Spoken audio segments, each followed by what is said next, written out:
Yo, how was the Quad Studio listening session? How did the people react? It was good, man. It was it was, you know, it was one of the better ones I've done. Every time I come to New York and do a listening session, it's always a different experience because of the people that come. But I mean, I guess, you know, since it's been a minute, you know, everybody probably came in with a mind state of, you know, all is, and they wanted to listen. But, you know, after the second, third record, man, it was like, you know, everybody was on the same page. This is good music, and this kid's been working, and he got some classic material. You know what I mean? That's how I felt, you know.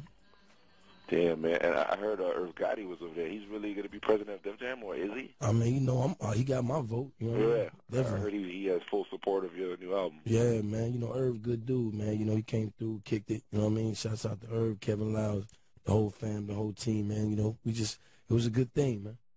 And as far as, you know, you and Rick Ross, what's the final conclusion of that? Because it's always, like, up in the air.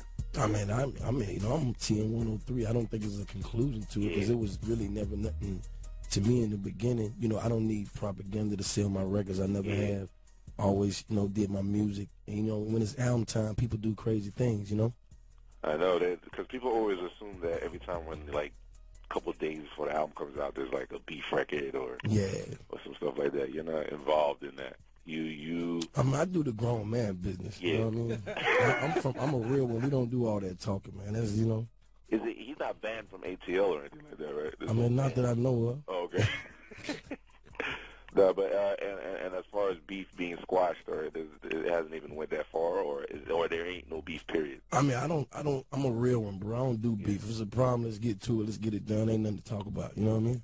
Yeah, I like Jeezy, man. Jeezy be going in super hard. Jesus Christ. Is there a favorite record on the album that you love, like you think is like the best situation? I like the OJ record a lot. You know what I mean? I like I definitely like the Neo record because Warren G produced it. It's he's one of my favorite producers. The High Learning with Snoop and Devin the Dude is crazy. Shouts to Lil C. Devin the Dude is one crazy perverted motherfucker. I don't know him like that. I don't know why I know him like that. I know he like to smoke like me. That's all I know.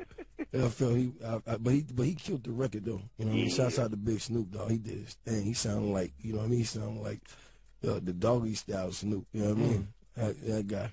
Who were some of the other musical collaborators? You mentioned a lot of the artists that you you know, anybody from Lil C, you know what I mean, M16 who produced I Do with Jay-Z, Andre 3000, which is crazy. You know, Lil C, he did the High Learning joint with me and Snoop, which is crazy. Drummer Boy did a few that was real crazy. Shorty Red. But I got to shout out Justice League because the record I had with Jill Scott is crazy to me. You know what I mean? It's like one of those, you know, it's one of those first listens that, you know, you kind of get where I'm coming from. And you feel my struggle because, you know, a lot of people look at you and see you now in present time and don't understand, you know, what your past was like for real. You know what I mean? So for me to be able to explain that with Jill Scott was crazy because at least I know my mama and everybody like her gonna listen to it. That's a classic chick right there, yo. Yeah. You know what I mean? Wow. Yeah. And I know you did your homework with the streets, man. All the mixtapes, man. You yeah, a lot man. of free music out there, though. Yeah, you know, I don't think Kevin was cool with that, but so the label was like, wait a minute, what are you doing? But you know, I'm a hustler. I just feel like, you know, I had to. You know, one thing I always learned, just coming from where I came from, is like, if you don't got what they want at the present time, you got to give them something. You got to feed them. And I just felt like, you know, just for the weight. You know, I'm hustling. I'm out here. I'm in the studio every day. I'm gonna give you something. I'm not gonna just have you sitting there waiting on me, not knowing what's going on. I'm gonna give you music. Whatever's going on behind the scenes, you don't need to know about that. But here you go. Until then. But is there an itch like you just can't just sit back and just? Nah, man. If you know anything about snow, man, I cannot sit on my hands, man. I mean, you can tell me it's $1 million over there. It's good. It's counted. It's straight. I'm like, let me just count it one more time and make sure we ain't nothing off. But that's just me though. And but you know, just to add to that, the mixtapes was crazy to me because when I stepped back out, you know, I was on the road. People was loving the music, and it's just something I really wanted to still, you know, do.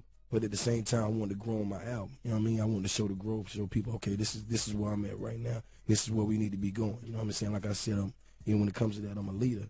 And other than that, you know, I just felt like a lot of the mixtape music didn't fit where I was trying to go as far as the you know, the movie for the album. You know what I mean? That Samuel Jackson narrated. It's crazy. Wow. But it's kind of, you know, my whole life story. And I just wanted to kind of make sure that how are we going to be able to see that? It's on the deluxe edition, so if you got 22. Wow. Yo. No, but you know, and it's crazy, man. I sit back and watch this movie, and I'm just like, wow, like, you know, all these people speaking on me, and you know, a lot of it is good stuff, you know, a little bad stuff in there, but you know, you never understand who you are until you sit back and listen to somebody else have a conversation about you.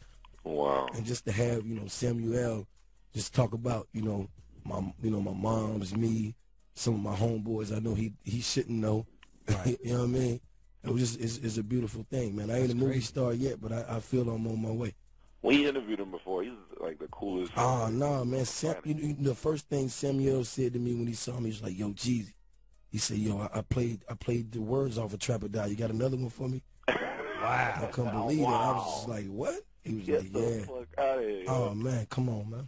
He's very honest, man. Yeah. He gonna tell you how he feel. He hit me from time to time now just to check in. Like, he a real dude, man. I get it. Man. Yeah, he's so fucking honest. He'll be like, yo, this movie I'm promoting is whack, but we could act like it's hot, all right? Yeah. But one thing I do like about him, though, I feel like he's the Jeezy of the movie game. He hustles. Like, you're not gonna out-hustle that dude. No. You're not gonna beat him. Oh, we definitely Jeezy in like future movies like coming up. Of course, man. That's what I'm. You don't see the transition, man. That's what I'm. You know what I mean? We going for it, man. I feel like I got a lot to offer when it comes to that. I'm a pretty charismatic cat when I want to be, especially if the check is right. You know. You good? I'm good. I can be. You also transformed yourself to a new person, man. You used to be like, you know, a little huskier, and now you're like. Yeah, man. Like, you know, me and Sam got on that thing, man. Yeah.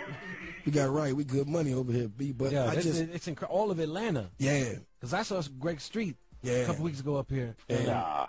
New man. But you know what it was, man. It's like, you know, I figured I'm getting this money. I want to at least be around here to spend it, and then you know what I mean. Be here for my son, but those seizures, yeah. It's crazy.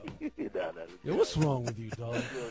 But it's crazy now. You go to Atlanta and go to the gym, man. It's like the club. The gym is the new club, by the way. For those y'all who don't know, you ain't in shape, get in shape. But the gym is the new club, man. That's what it's. You go to the gym. Middle of the day, it's popping. Yeah, it's popping. You know. You don't need to get drunk. What's the deal with your shirts that got bootlegged so hard? Are you gonna come out with your? Nah, I mean, cause you know, right now, you know, I really been on, you know, 8732. You know what I mean, hard, and it's crazy that you said that because it's like right now I have the #1 urban clothing line in America. Hot. And you know, I used to hustle for clothes and Jordans and stuff like that. So for me to be able to have something, and when I'm showing up in my shows, I'm seeing all these cats in my clothes. I'm just like, man. You know, this is real right here. Hell yeah, especially if you have a following. Yeah, so we came a long way from just the snowman shirts. Yeah, you gotta admit. We got leathers now, baby. And he's wearing one now, and I want one. Yeah, I gotta get that. I got you. We got leathers now, baby. It's big. It's big business. Varsity jacket. See, you're missing out, dog. You're fired officially. Fired, man. You're useless. Man. Jesus Christ. Yo, before Jeezy leaves out of there, Jeezy's not leaving. He's here for the rest of the day. Trouble. I got some stupid trouble out there. I was on London radio. You know Tim Westwood. He was bigging you up. Yeah. When I was up there, and then I was just joking around. I was just like, you know, what's his name? Chris Brown knocked out Drake for Rihanna. And it was a joke. Now that shit's like all over the internet. And I'm just joking. I'm like, are you serious? Like, it's amazing how anything could be big news. And I can imagine you go through this bullshit. I mean, you know, kid, like, this how I feel, man. You know, when you know everything 100, I just keep it 100, man. You know, sometimes you gotta let people figure it out themselves. You know what I'm saying? If they go for anything, they're just gonna go for anything, bro. But I don't think that happened. I would hope not. I was joking. Me was laughing, and but you know, you're a pretty famous dude. You know, you say some people believe. Just for the record, it's not the first time that Whoo Kid has said something stupid that gets taken out of context and gets him in trouble. I can believe that. That's why we have a drop in here that, you know, the views of DJ Whoo Kid. Disclaimer. Yeah, it's a disclaimer, so nobody gets in trouble. Yo, Reed, Chief, every time I say or some shit happen to me, you know I always do the Jeezy laugh and laugh it off, man. That's right. That's right. They asked me why I ain't been laughing at a lot of records. I was like, 'cause ain't shit funny. I ain't playing no more. Yeah, you don't do that no more. No, ain't shit funny. I ain't playing no more. I'm on my Grizzlies. When you hear me start back laughing, it's on. Yo, man, I'm sorry I didn't make it up there, but I'm glad you. It's all good, man. Change the tire. I know you got them 4 Giottos on the 5-6 Black Phantoms out there back to back. You know what I mean? Do your thing, baby. I'm gonna hold you down up here. You know what I mean? My nigga, already December 20th, man. If you ain't there, you ain't nowhere, man. Like I said, it's promise. You know, I don't want to tell you it's a classic. I would love for you to see me in the streets and tell me that, though. Thank you, man. We love you, man. 100. The show is your show, man. Good looking, man.